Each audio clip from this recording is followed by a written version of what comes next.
CM के जनता दरबार पर जनता की उम्मीद बरकरार। फरियादी ने बताई सीएम के आदेश का अधिकारी ही नहीं करते पालन। दिवंगत नेताओं को राजकीय सम्मान देने के नाम पर शुरू हुई सियासत। तेजस्वी के साथ सुशील मोदी ने उठाई मांग। बीजेपी द्वारा चिराग को एनडीए का सहयोगी बताने पर भड़की जेडीयू एमएलसी बलियावी ने कहा चिराग हिस्सा है तो मंत्रिमंडल में करे शामिल। लाखों कोशिशों के बाद भी सफाई कर्मियों से नहीं बनी बात। 7वें दिन भी हड़ताल रहा जारी। कचरा ढेर बना बीमारी का दावा। झारखंड में कोरोना काल से बंद पड़े मंदिरों को खोलने की उठी मांग। हिंदू युवा वाहिनी ने राज्यपाल को सौंपा ज्ञापन।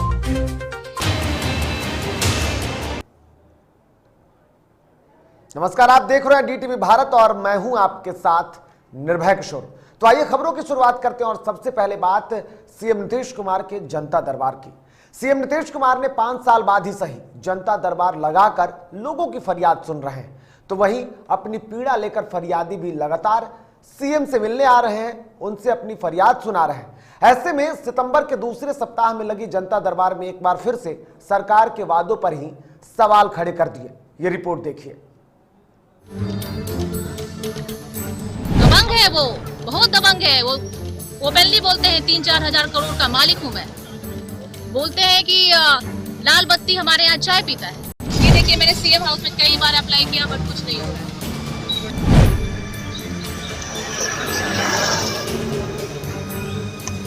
आप इंसाफ चाहती हैं? हाँ। बिहार में सुशासनित सरकार का दावा करने वाले नीतीश सरकार भले ही लाख सुशासन के दावे कर ले, लेकिन हालात ऐसे हैं कि ना ही लोगों को कानून का फायदा मिल रहा है और ना ही प्रशासन की रौब खत्म हो रही है।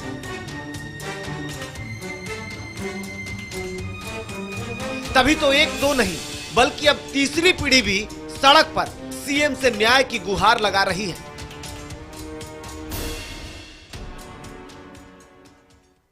क्या चाहती हैं? मेरे पे ईंटों फेंकते हैं। जोर से बोलो, जोर से बोलो। मेरे पे ईंटों फेंकते हैं। ईंट फेंकते हैं। अच्छा, कौन ईंट फेंकता है? कौन फेंकता है? गंदे अंकल लोग। जोर से बोलो, जोर से बोलो। गंदे अंकल लोग। आप इंसाफ चाहती हैं? हाँ। दरअसल सितंबर के दूसरे सोमवार को मुख्यमंत्री नीतीश कुमार ने जनता दरबार सजाया। इस दौरान सीएम ने स्वास्थ्य विभाग, शिक्षा विभाग, समाज कल्याण विभाग समेत सामान्य प्रशासन विभाग के साथ ही कई अन्य विभागों से संबंधित मामलों की सुनवाई कर रहे थे। इस दौरान सीएम से एक महिला अपनी मासूम बेटी के साथ न्याय की फरियाद लगाती हुई दिखी। महिला ने स्थानीय प्रशासन पर गंभीर आरोप लगाते हुए दबंगों द्वारा धमकी देने और जमीन हथियाने का आरोप लगाया है।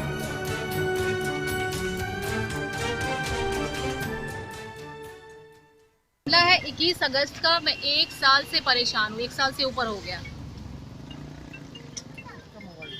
मेरा प्रॉपर्टी है नाला रोड में। हमारे घर में रात के 2 बजे करीब तो गुंडे आते हैं, 7-8 लोग, और गेट काट के ले जाते हैं मशीन से। तो मेरे पास फोटो भी है, सीसीटीवी फुटेज है। ये रहा मेरा गेट, ये रहा कटर से काट रहे हैं, ये रहा वो ले जाते हुए photographs. I want to show. जी जी, ठीक ठीक जी, ठीक है। तो इसका एफआईआर पुलिस ने नहीं लिखा, बोला मापी करवा लेते हैं। मापी हुई, जमीन मेरी आई, गैर मजरूआ नहीं है। उसका क्लेम है गैर मजरूआ है, कॉमन है, बट सीओ रिपोर्ट में कॉमन नहीं है। वो मेरा जमीन है, मेरा निजी जमीन है। एक्चुअली ये मेरी मदर का है केस। मदर है, मदर हमारे साथ केस किया उन्होंने, सीयू तक गई, जमीन तक। आज उनकी स्थिति ऐसी है कि वो मेंटली ट्रॉमा में है 1 साल से। तो अब उनका मतलब वारिस, जो मेरी वारिस मेरी बेबी है, तीसरी पीढ़ी, फर्स्ट हो गई, सेकंड में, और ये तो आज ये खड़ी है इंसाफ के लिए कि क्या हमें इंसाफ मिलेगा। वहीं दूसरी तरफ जनता दरबार में पहुंचने वाले कई फरियादियों ने भी सरकार की पोल खोलकर रख दिया है। ऐसे ही एक फरियादी झंझारपुर के नरुआर गांव से आए थे, जिन्होंने सरकार पर गंभीर आरोप लगाते हुए सीएम के दावों की ही पोल खोल दिया। शिकायतकर्ता ने कोसी त्रासदी में सीएम नीतीश के द्वारा साल 2019 में किए गए वादों पर ही सवाल खड़े कर दिए।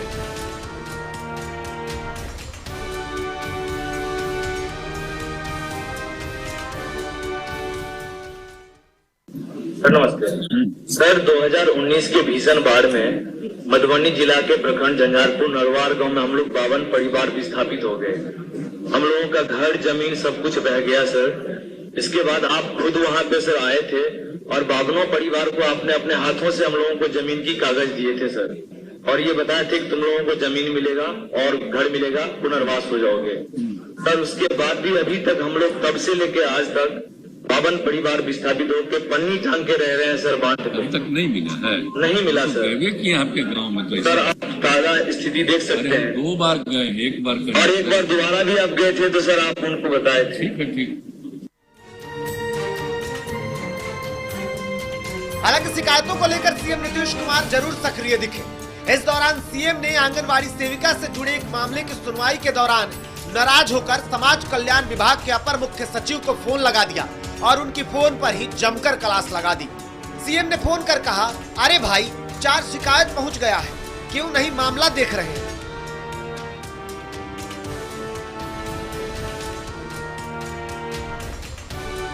हेलो, अरे भाई एक नौजवान है, कह रहे हैं 1 महीना पहले भी आए थे और आपके यहाँ मिल रहे हैं, लेकिन उनके बहाली का कुछ हो नहीं रहा। सब कुछ कर लिया गया, फिजिकल शिक्षक आखिर तक ट्रेनिंग इसका कैसे बहाली, कैसे इसके लिए बहाली ने इसके लिए किया, कैसे परीक्षा क्यों लिया। इतना ही नहीं, सीएम नीतीश कुमार के पास शिक्षा विभाग की कई शिकायत लगातार पहुंचती रही। ऐसे सितंबर महीने का दूसरे सप्ताह में लगे जनता दरबार में अलग ही तस्वीर दिखी। यहाँ पहुंचे एक फरियादी ने शिकायत के बाद कार्रवाई नहीं होने से नाराज होकर कार्रवाई करने के लिए जिद पर अड़ गया और खड़ा रहा, जिसके बाद जबरदस्ती उसे सीएम के सामने से हटाना पड़ा।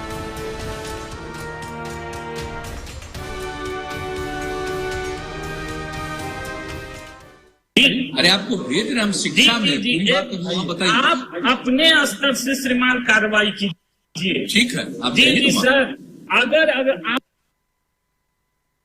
अपने स्तर से कार्रवाई नहीं कीजिएगा तो परीक्षा विभाग और केंद्राधीक्षक का इस आपको और आपके पदाधिकारी को आवेदन पत्र देने पर नहीं कार्रवाई होने से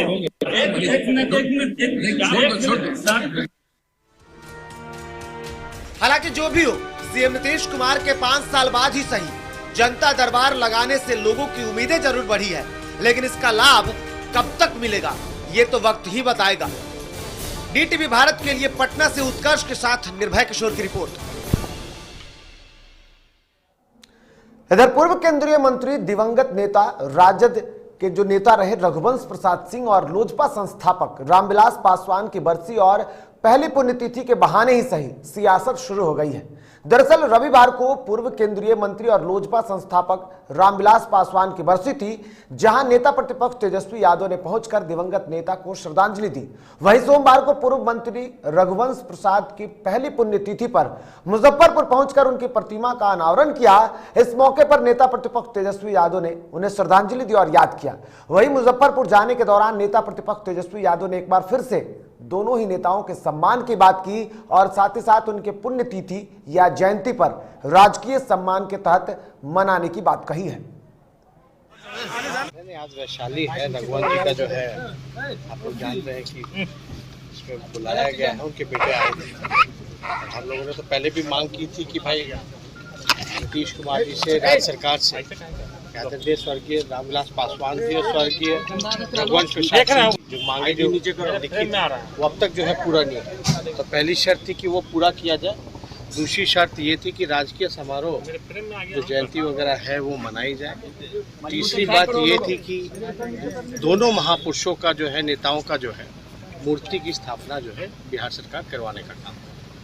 तो आज जो है मुजफ्फरपुर में उनका कार्यक्रम है, उनके बेटे आए थे, तो इस वजह से हम लोग जा रहे हैं। तो हम तो पहले भी बोलते थे इन लोगों को, जो महंगाई जो है, पहले डाइन नज़र आती थी, अब महंगाई जो है इनको महबूबा और भौजाई नज़र आ रही है।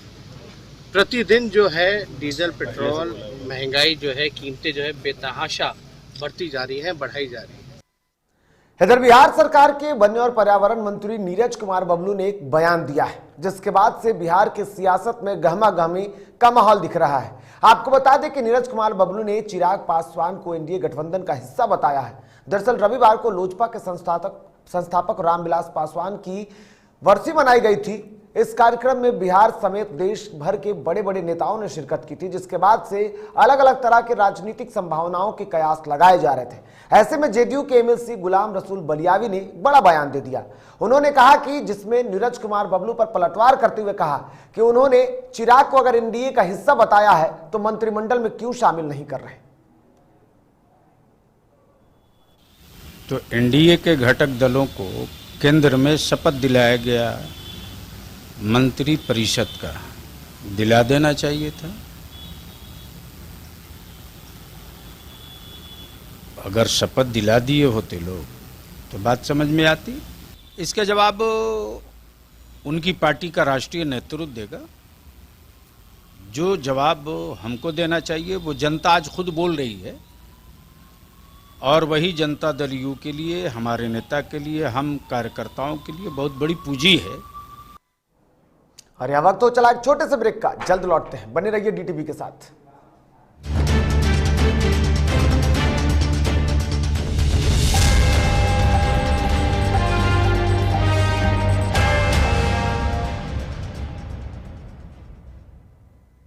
एलीट इंस्टीट्यूट, अगर आपके अंदर चाह है तो एलीट आपकी राह है। आईआईटी हो या मेडिकल, आप चाहते हैं अपने आप को उत्कृष्ट दिखाना, आप चाहते हैं खुद को एक आईआईटीएन के रूप में दिखना या मेडिकल के क्षेत्र में आगे बढ़ना, तो एलीट आपके लिए बहुत बड़ी ताकत के साथ आपके सामने है। आइए, खुलिए, बढ़िए, पहुंचिए। Elite institute.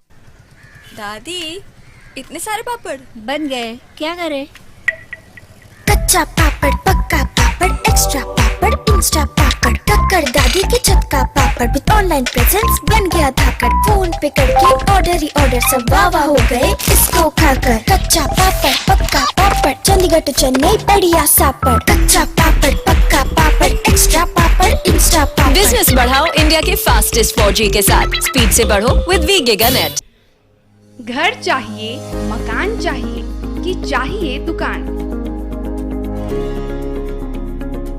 या फिर चाहिए जमीन जायदाद, वो भी बिना ब्रोकर, बिना कमीशन के, 100% लीगल। अधिक जानकारी के लिए देखिए हमारा खास कार्यक्रम बिल्डिंग बाजार।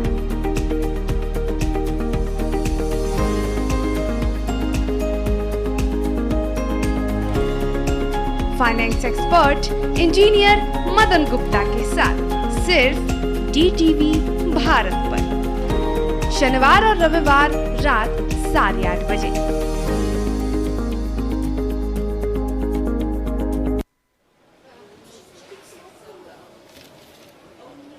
और ये रहा आपका बर्थडे गिफ्ट। पापा, बेटा ये कैसा है? ये दुनिया क्यों न समझे, मेरी दुनिया बदल गई।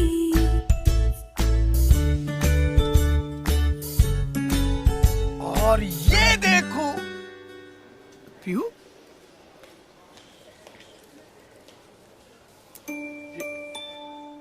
पीहू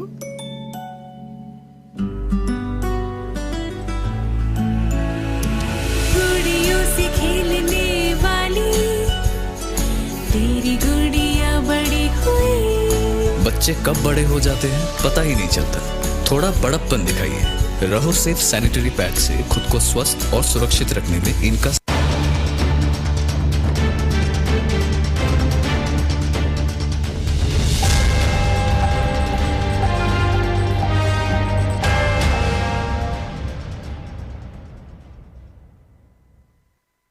और ब्रेक के बाद एक बार फिर से आप सभी का स्वागत है। तो बढ़ेंगे आगे और अब बात राजधानी पटना समेत सूबे में सफाई कर्मियों की हड़ताल को लेकर के। दरअसल बिहार में सफाई कर्मियों की हड़ताल सोमवार को 7वें दिन भी जारी रही। वहीं हड़ताल में शामिल पटना नगर निगम के कर्मियों की वजह से राजधानी पटना में हर तरफ कचरा फैला हुआ है। पटना में कचरे के कारण अब रहना दूभर हो रहा है। ये रिपोर्ट देखिए। आया घर से कचरा निकाल, गाड़ी वाला आया घर से कचरा निकाल, गाड़ी वाला। लेकिन साहब अब तो ना गाड़ी आ रही है और ना ही सफाई कर्मी आ रहे हैं, लेकिन कचरा हर रोज घर से बाहर जरूर निकल रहा है। गाड़ी वाला आया घर से कचरा निकाल, गाड़ी वाला आया घर से कचरा निकाल, गाड़ी वाला। दरअसल गंदगी, कचरा, जल जमाव तब विकराल हो गया जब पटना नगर निगम के अधिकारियों और सफाई कर्मचारियों के बीच आपसी तकरार सड़क पर आ गई। सरकार और सिस्टम कर्मचारियों की मांग मानने को तैयार नहीं है और कर्मचारी अपनी मांग से पीछे हटने को तैयार नहीं।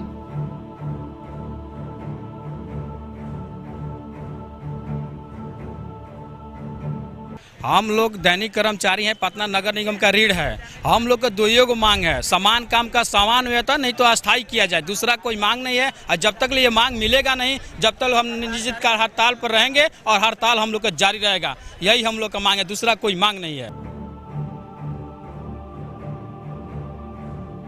निगम के चतुर्थ वर्गीय दैनिक कर्मचारियों ने अपनी नियुक्ति अस्थायी करने की मांग को लेकर हड़ताल किया है।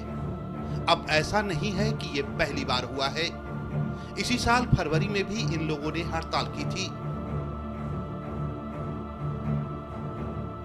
और उसके बाद नगर निगम ने आश्वासन दिया था कि जल्द कर्मचारियों की नियुक्ति अस्थायी की जाएगी।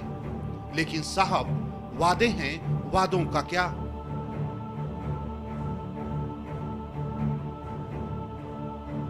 कहा नहीं जा सकता कि कितनों दिन तक हड़ताल चलेगा, क्योंकि हम लोग का मांग बहुत दिन से आ रहा है और होते आएगा। जब तक दैनिक बेसिस का 10 साल जिसको हो गया उसको नौकरी चाहिए, ठीक है। और दूसरी बात, जो समान काम समान वेतन के लिए चाहिए वो हमको मिलना ही चाहिए। नहीं मिलेगा जब तक ये हड़ताल टूटने वाला नहीं है, न टूटेगा। बिल्कुल सही बात है, इसको होना ही चाहिए। दैनिक कर्मचारी बहुत दिन से आ रहे, खट्टे रहेंगे, फिर भी यहाँ के उजागर प्रशासन जो है देखने वाला नहीं है। 8000 चतुर्थ वर्गीय कर्मचारी हड़ताल पर हैं। प्रतिदिन राजधानी से 1000 टन कचरा निकलता है और आज हड़ताल का 7वां दिन है। पूरा शहर कूड़े में तब्दील हो गया है। कोरोना आज भी जिंदा है। वायरल बुखार, डेंगू और अन्य बीमारियों ने डेरा डाल रखा है। अस्पताल फुल है, लेकिन सरकार और सिस्टम फिलगुट में है। लगता है जल्द ही पटना पेरिस बन जाएगा और हम सब एफिल टावर के नीचे सेल्फी लेते नजर आएंगे।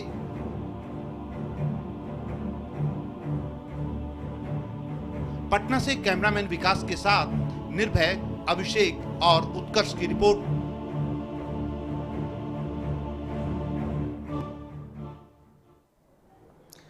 डीलर को बदले जाने के विरोध में ग्रामीणों ने बिहार शरीफ अनुमंडल कार्यालय का घेराव किया। घेराव कर डीलर को नहीं बदले जाने की मांग की।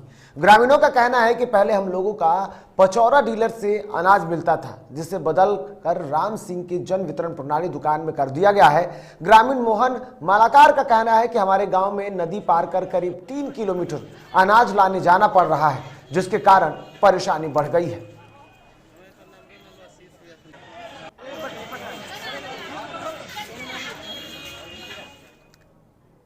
इधर दरभंगा में स्थित नॉर्थ बिहार का सबसे बड़ा अस्पताल दरभंगा मेडिकल कॉलेज अस्पताल में सोमवार को एमबीबीएस के प्रथम ईयर के छात्र छात्राओं ने डीएमसीएच के अस्पताल आपातकालीन विभाग के सामने पोस्टर लगा करके प्रदर्शन किया। इस प्रोटेस्ट का मुख्य मुद्दा था कि कोरोना काल में इन लोगों का परीक्षा लिया गया था, वह भी दूसरी यूनिवर्सिटी के अंतर्गत, और एक शॉर्ट टर्म में नोटिस निकालकर सूचित किया गया, जिसके कारण समस्या हुई। इन लोगों का कहना है कि पूरे बिहार में लगभग 40% छात्र छात्राओं को फेल किया गया है, जो कि चिकित्सा विभाग के इतिहास में ऐसा पहली बार हुआ है।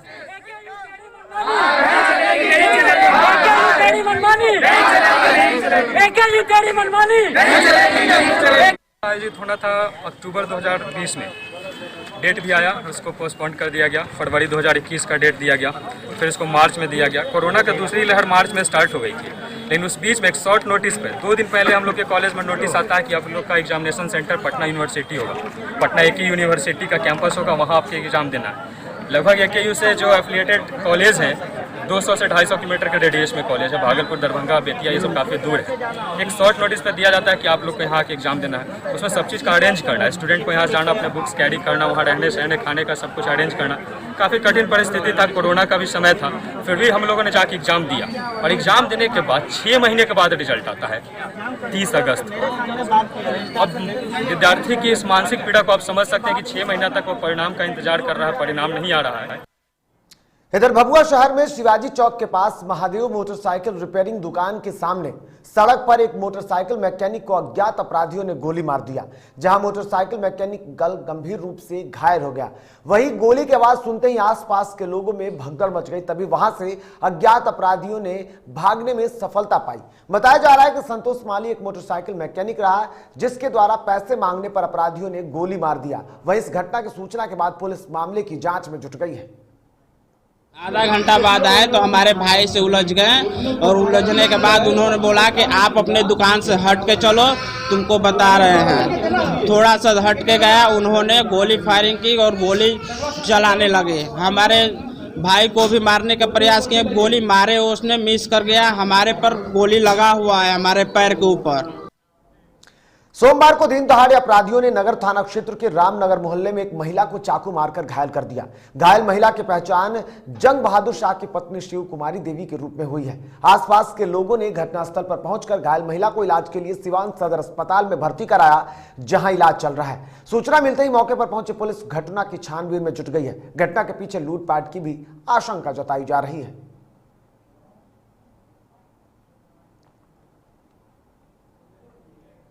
इधर बिहार के मुजफ्फरपुर में पुलिस और अपराधियों के बीच मुठभेड़ हुई, जिसमें कई अपराधियों को पुलिस ने गिरफ्तार किया। जिले के मोतीपुर थाना क्षेत्र के पचरुखी में एक बैंक लूट के दौरान मुठभेड़ हुई, जिसमें 4 अपराधियों को गोली लगी, जिनको इलाज के लिए अस्पताल में भेज दिया गया। बताया गया कि पुलिस को सूचना मिली थी कि अपराधी एकत्रित होकर कोई बड़ी घटना को अंजाम देने की तैयारी में है। पुलिस जैसे ही उस जगह पहुंची, अपराधी फायरिंग करने लगे। जवाबी कार्रवाई में पुलिस ने भी फायरिंग शुरू कर दी, जिसमें 4 अपराधी को गोली लगी। एक स्थानीय व्यक्ति को भी गोली लग गई है। सभी को इलाज के लिए अस्पताल में भर्ती कराया गया है।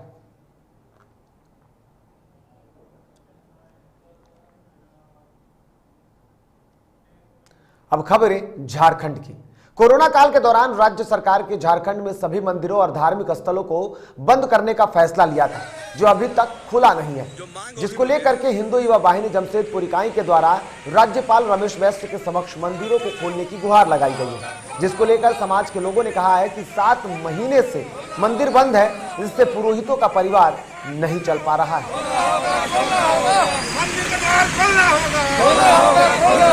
झारखंड प्रदेश में हिंदू युवा वाहिनी सारे मंदिर के मठ और के द्वार भक्तों को खोलने के संकल्पित है। प्रदेश कार्य समिति के द्वारा पूर्व नियोजित कार्यक्रम के तहत हम लोगों ने आज पूरे झारखंड के हर जिलों में हिंदू युवा वाहिनी झारखंड सरकार को द्वारा हिंदुओं के साथ जो पक्षपात किया जा रहा है, उसी के विरोध में हम लोगों ने महामहिम राज्यपाल को ज्ञापन सौंपा है और एक मांग की है कि जो झारखंड सरकार मंदिर खोलने में असमर्थता जता रही है, कृपया महामहिम से हमने त्रैमाम पत्र के माध्यम से आग्रह पत्र सौंपे हैं कि आप कम से कम निर्णय लेकर जो मंदिर में द्वार भक्तों के लिए बंद है, जो वहाँ पंडित पुजारी जिनका भरण पोषण मंदिर से होता है, आज सारे पुरोहित भुखमरी कगार में पहुंचे हुए हैं, उन पर भी ध्यान दिया जाए और मंदिर को खोलने का कृपा कर किया जाए। इधर जमशेदपुर में आपराधिक घटनाओं का ग्राफ लगातार बढ़ता जा रहा है। ताजा मामला बागडेरा थाना अंतर्गत लाल बिल्डिंग चौक के पास की है, जहां आभूषण की दुकान में चोरों ने हाथ साफ किया। बता दें कि रविवार को दुकान बंद था। इसी दौरान चोरों ने छज्जा चांदी के लगभग 1 लाख मूल्य के जेवरात पर हाथ साफ कर दिया। पीड़ित दुकानदार ने बागडेरा थाने में लिखित शिकायत भी दर्ज कराई है। फिलहाल पूरे मामले की पुलिस छानबीन कर रही है।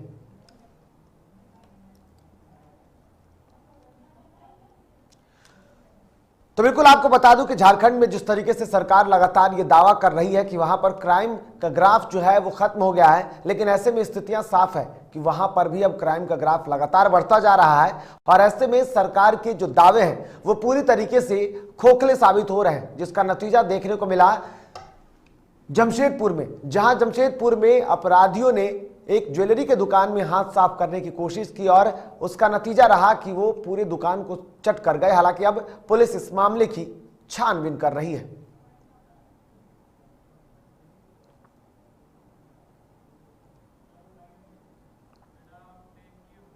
तो खबरों के सफर में फिलहाल इतना ही। ताजा तरीन खबरों के लिए आप देखते रहिए DTV भारत। फिलहाल मुझे और मेरी सहयोगी टीम को दीजिए इजाजत। नमस्कार।